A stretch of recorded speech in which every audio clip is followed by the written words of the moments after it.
আজ মহান মে দিবস বিশ্বের শ্রমজীবী মানুষের সাথে সংহতি প্রকাশের এক ঐতিহাসিক গৌরবময় দিন। দৈনিক ৮ ঘন্টা শ্রম, ন্যায্য মজুরি ও শ্রমের মর্যাদা আদায়ের লক্ষ্যে 1886 সালের 1 মে মার্কিন যুক্তরাষ্ট্রের শিকাগো শহরে মার্কেটে শ্রমিক শ্রেণীর রক্তাক্ত সংগ্রামের মধ্য দিয়ে শ্রমিক ও শ্রমের মর্যাদার সম্মানের সাথে বিশ্বময় স্বীকৃতি লাভ করেছে। সেই প্রেক্ষাপটে এটি শুধু একটা সাধারণ দিবস নয়, শ্রমজীবী মানুষের অধিকার আদায়ের আন্দোলনের সংগ্রামের অনুপ্রেরণার উৎস। তার সঙ্গে এখন যুক্ত হয়েছে আমাদের অভ্যুত্থান, জুলাই অভ্যুত্থান।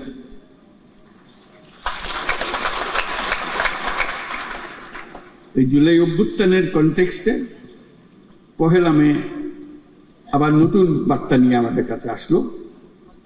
এবার আমরা তার অন্তর্নিহিত যে বার্তা, সেটা প্রতিষ্ঠিত করার প্রতিশ্রুতি নিয়ে আমাদের যাত্রা। শ্রমজীবী মানুষের অধিকার ও মর্যাদা রক্ষার ঐতিহাসিক এই দিনে যাদের আত্মত্যাগ ও রক্তের বিনিময়ে শ্রমিক অধিকার স্বীকৃতি পেয়েছে, তাদের সহ দেশের সকল মেহনতি মানুষের প্রতি রইল বিনম্র শ্রদ্ধা ও কৃতজ্ঞতা। এই মহান দিনে আমি গভীর শ্রদ্ধার সাথে স্মরণ করছি সেই সকল শ্রমজীবী মানুষের যারা 24শে জুলাই গণঅভ্যুত্থানে নিহত হয়েছে। এই বছর 1 মে এক অনন্য তাৎপর্যের দিন, কারণ মহান মে দিবসের পাশাপাশি একই সঙ্গে আমরা জাতীয় পেশাগত স্বাস্থ্য ও সেফটি দিবস 2025 পালন করছি। শ্রমিক মালিকের সুসম্পর্কের মাধ্যমে দেশের অর্থনীতিকে এগিয়ে নিয়ে যেতে মে দিবসের গুরুত্ব অপরিসীম। এই বছর মে দিবসের প্রতিপাদ্য শ্রমিক মালিক এক হয়ে গর্ব এ দেশ নতুন করে। আমাদের দেশের টেকসই উন্নয়নের জন্য অত্যন্ত তাৎপর্যপূর্ণ। এটি শুধু একটা স্লোগান নয়, বরং জাতীয় জীবনের উন্নয়নের ভিত্তি। কারণ শ্রমিক মালিক পরস্পরের পরিপূরক এবং তাদের যৌথ প্রচেষ্টায় একটি শক্তিশালী, আত্মনির্ভর ও সমৃদ্ধ বাংলাদেশ গড়ে তুলতে পারবে বলে আমি দৃঢ়ভাবে বিশ্বাস করি। একটি জাতির অগ্রগতির মূলে রয়েছে পরিশ্রমী শ্রমজীবী জনগণ এবং দায়িত্বশীল মালিক শ্রেণী। একজনের পরিশ্রম এবং আরেকজনের নেতৃত্ব, ব্যবস্থাপনা ও বিনিয়োগ মিলিয়েই বৃদ্ধি পায় উৎপাদনশীলতা, গড়ে ওঠে শিল্প ও অর্থনীতি। বাংলাদেশের পোশাক খাত, কৃষি, শিল্প, নির্মাণ, পরিবহন, প্রযুক্তি প্রতিটি খাতের উন্নতির পেছনে রয়েছে শ্রমিকের পরিশ্রম। আর এই শ্রমিকের পরিশ্রম এবং মালিকের মেধা। দেশকে নতুন করে গড়ে তুলতে হলে এই ঐক্য, পারস্পরিক শ্রদ্ধা ও আস্থার পরিবেশ সৃষ্টি করতে হবে এবং তৈরি করতে হবে শ্রমিকের সম্ভাবনা, যাতে তারা যেন উদ্যোক্তা হবারও সুযোগ পায়। সুপ্রিয় উপস্থিতি, শ্রমিকের ন্যায্য স্বীকৃতি ও সামাজিক সুরক্ষা নিশ্চিত করতে আমরা প্রতিশ্রুতিবদ্ধ। আন্তর্জাতিক শ্রম কনভেনশন অনুস্বাক্ষরকারী দেশ হিসেবে বাংলাদেশের শ্রমমানকে আন্তর্জাতিক পর্যায়ে উন্নতিকরণে আমরা কাজ করছি। আমরা আন্তর্জাতিক শ্রম সংস্থার সাথে একটা রোডম্যাপ এবং ইউরোপীয় ইউনিয়নের সাথে একটি সময়াবদ্ধ জাতীয় পরিকল্পনা বাস্তবায়ন করছি। তাছাড়া যুক্তরাষ্ট্র সরকারের সাথেও একটি 11 দফা লেবার অ্যাকশন প্ল্যান বাস্তবায়ন করছি। আগামী জুনে অনুষ্ঠিতব্য 113তম আন্তর্জাতিক শ্রম সম্মেলনে বাংলাদেশ যোগদান করবে। এগুলো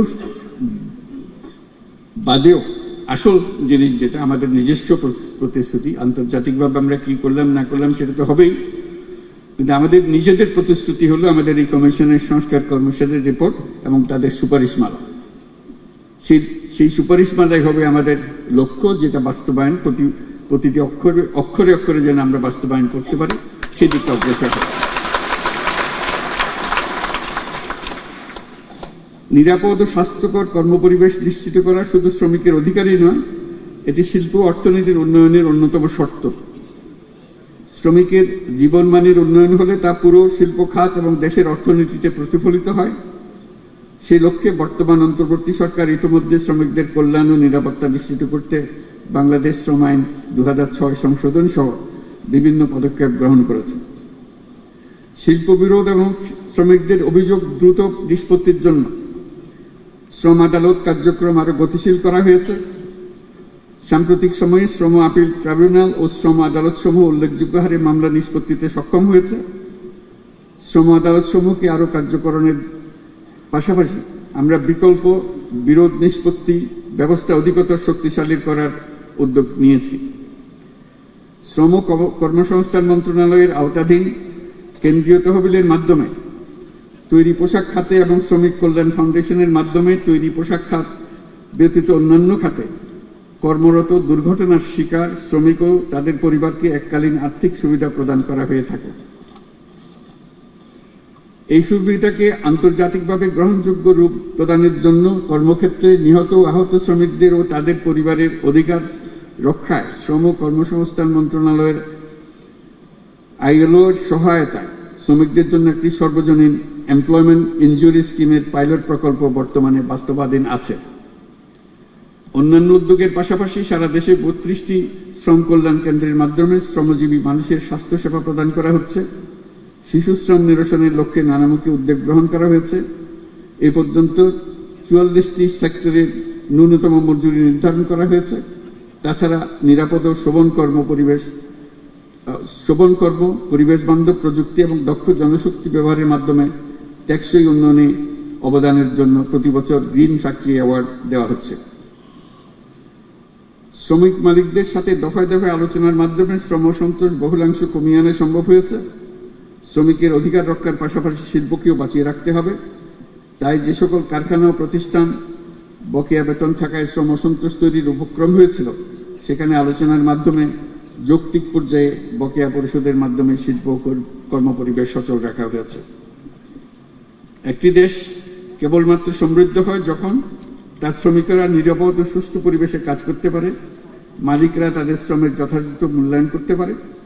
শ্রমিকদের কল্যাণ নিশ্চিত করা মানে শুধু তাদের জন্য ভালো করা নয়, বরং এটি শিল্প খাতের উৎপাদনশীলতা, জাতীয় প্রবৃদ্ধি ও অর্থনীতির উন্নতির অন্যতম প্রধান শর্ত।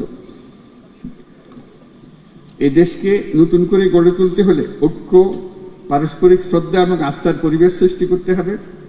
দেশকে নতুন করে গড়ে তোলার প্রত্যয়ে উজ্জীবিত হয়ে শ্রমিকের অধিকার রক্ষা, নিরাপদ কর্মপরিবেশ নিশ্চিত করা এবং শ্রমিক মালিক সুসম্পর্ক স্থাপনে সকলকে একযোগে কাজ করার আহ্বান জানাচ্ছি।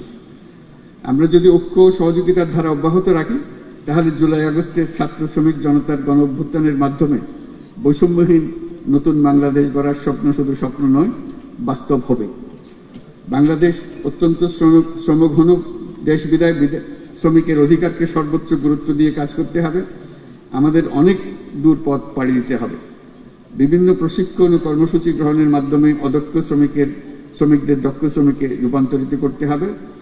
এজন্য শ্রমিক সংগঠন, ব্যবসায়ী, বিনিয়োগকারী, সুশীল সমাজ, গণমাধ্যম, উন্নয়ন সহযোগী সবাইকে ঐক্যবদ্ধভাবে শ্রমিকের স্বার্থ রক্ষা ও ন্যায্য অধিকার প্রতিষ্ঠায় কাজ করতে হবে। পরিশেষে মহান বে দিবস এবং জাতীয় পেশাগত স্বাস্থ্য ও সেফটি দিবস অনুষ্ঠানে উপস্থিত সকলকে ধন্যবাদ জানিয়ে আমার বক্তব্য শেষ করছি এবং আমরা নতুন বাংলাদেশ প্রত্যয় আবার দৃঢ়ভাবে ঘোষণা করছি।